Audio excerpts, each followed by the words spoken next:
Last year, S4C showed a really groundbreaking programme about the trans community, which dealt with the lives and also the problems that trans people in Wales have. The programme exposed a number of problem areas, particularly hate crime, and we felt that the programme deserved an award for that.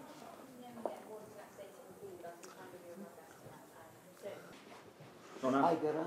Hi, Hi, Geraint. How are you? Great, very good, thanks. We have something special for you today. You've got a surprise.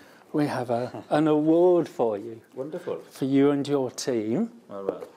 This is for really the very good way the programme was put together and treated the trans community with dignity and respect. Wrth gweld y program hyn, mae lawer un yn y cymdeithas o ddim wedi dod mas. Nawr yn ffonio I lan ar yr information line sydd gyda ni a gweud, oedd yn inspiration.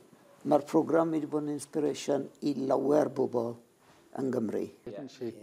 It's helped us with our work with the Welsh Government to try and educate the children in particular, because over the generations that will change and it will make equality and diversity just absolutely ordinary. And, you know, in general, trans people lead very ordinary lives. And it's the sheer ordinariness that we want to achieve.